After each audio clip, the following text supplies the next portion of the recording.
All right, guys. So I want to look at this Asmongold video. He was talking about the Nick Fuentes and Hunter Biden interview they did with Andrew on the Channel 5 podcast. I think it's a podcast. But listen, without further ado, let's get right into it. Are on a man, and if crime statistics reflect reality, then if they see a person that is of a certain ethnicity, they're like, the way that they're going to approach an Asian woman is going to be a lighter touch than they approach a black man. And we all know this. Every single person knows this.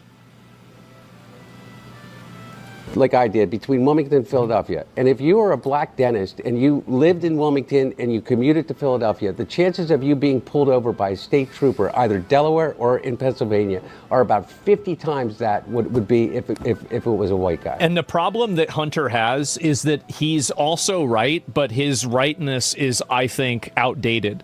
I think that it's very obvious that we had systemic and systematic racism, and it was cooked directly into our government and everything involved about it. All of these things were totally real and absolutely valid, but it's outdated now. It's outdated, and we have to look at the reality. So Asmon is spot on right here, right? And this is something that I talk about all the time.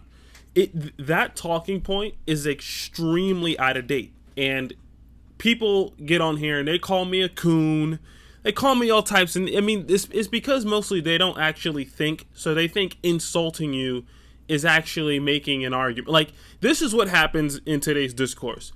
Slogans actually replaces arguments. So if you could say some snarky thing and you could get it off, like, that replaces an argument. So people don't even take arguments as credible anymore. It's just, how do you sound? But the Asmongold has a point. This is why this talking point no longer works. Like, this whole idea about, oh, well, black people are struggling because of the effects of slavery and Jim Crow and we had a setback. No. It's that is the biggest piece of crap. I'm trying not to curse. That we've been taught. And people are going to be like, what do you mean, Ryan? What do you mean that's nonsense? Well, I make the argument time and time again that nobody's denying that slavery was terrible and that there still are some lingering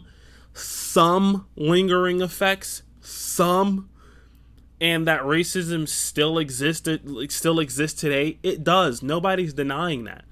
The problem with the logic is this.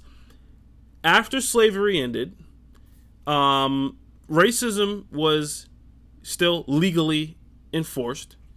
But this is the issue, right? How do you account for the period when black people faced harsher conditions where the community's actually doing better?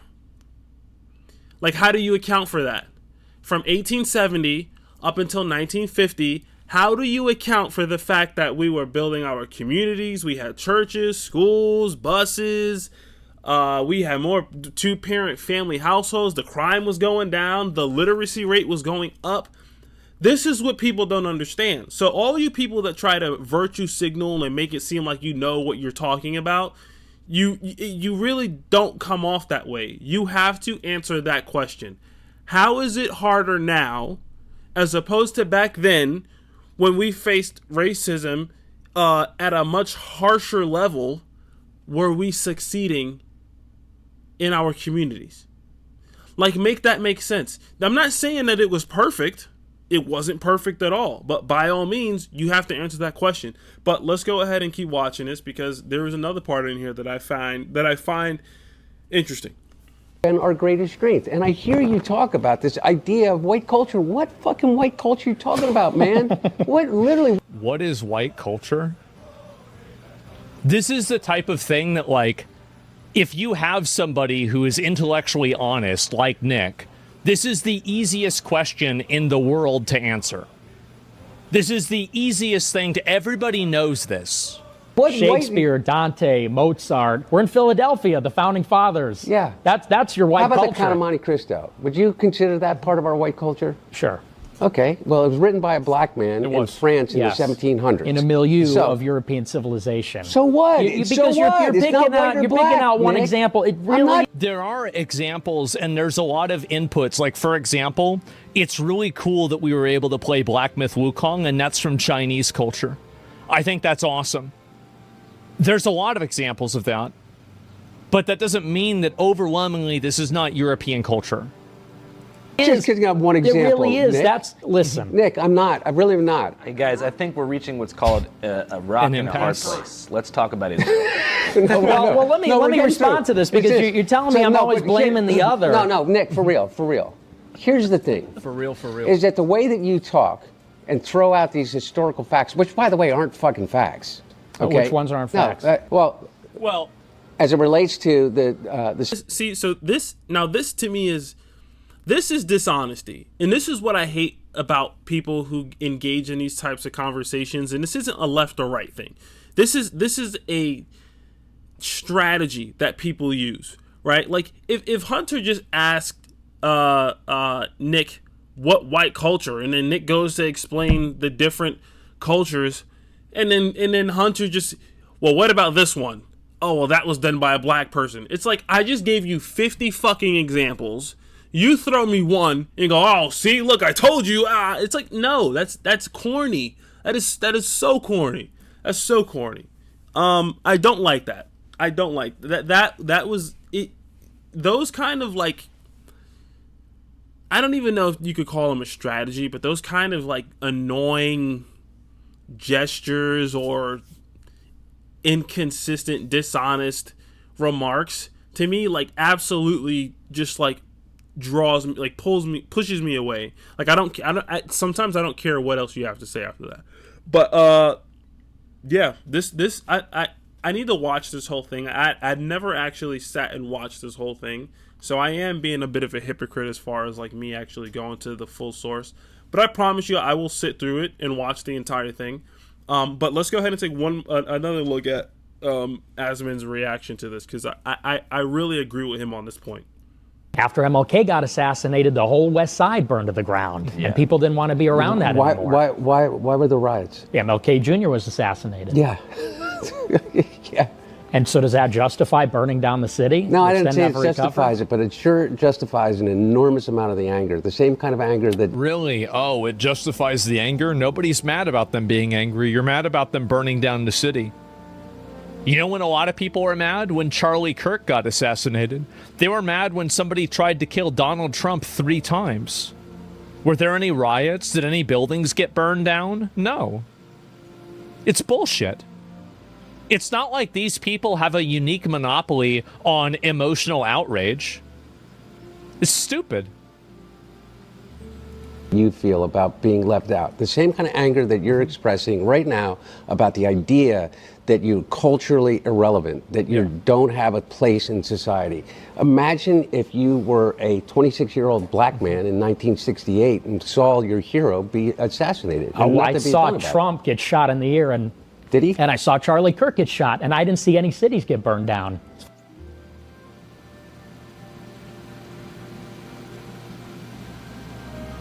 Well, I think it's a very, very, very different thing. I think How's it's that different? Charlie Kirk got shot in the neck. Yeah.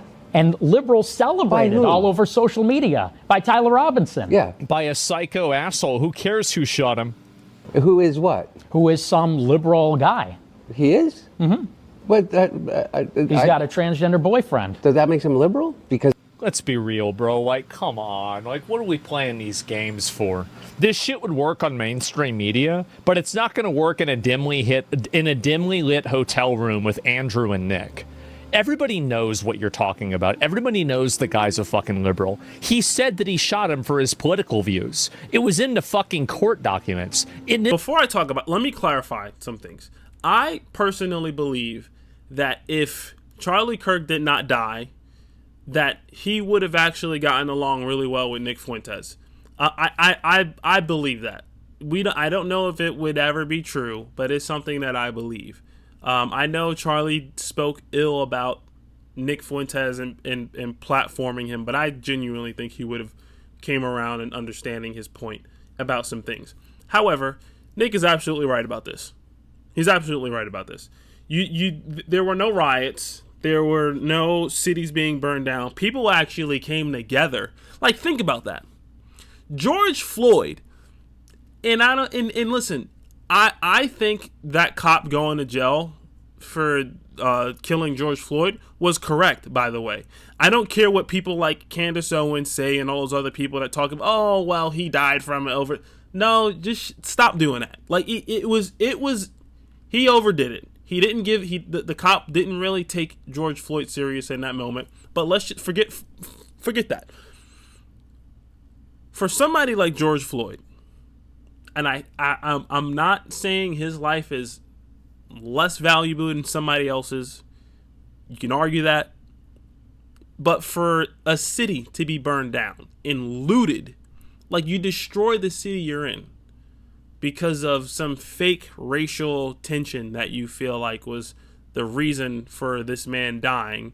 And now comparing that to Charlie Kirk getting killed and people actually coming together. People were saying, I'm going back to church for the first time in years. Like, people felt something. You know? They felt something meaningful. They felt like there was something bigger than them finally. Like, imagine that. No cities burned down. People came together. People actually was saying, we need to stop the violence. But when you got black people rooting for George Floyd, no, let's keep the violence going. Listen, I'm gonna go watch this entire thing because this, like after I upload this, I'm gonna go watch the entire Nick Fuentes and Hunter Biden interview with Andrew because it seems interesting. And it seems like maybe there's something in here that I might find useful. Who knows? But anyways, guys, leave your comments below. I'm not here to really tell you how to think. I really just encourage people. I hope my goal is not to convince you that I'm right or to convince you that you're wrong. My goal, honestly, is to just I want you guys to just consider that you might be wrong about everything that you believe in. Like, and just do that, and just consider that the person, whether it's me or the person you disagree with, may be right, no matter how crazy it sounds. But actually go and look into some of these things, and you'd be surprised of some of the information you find. And you can't be biased about the information you go to. So don't look up things that already confirm what you believe. That is confirmation bias. It's not helpful. But anyways, all right, guys, peace. We evolve, this is new. I've been scared to tell the truth since the youth.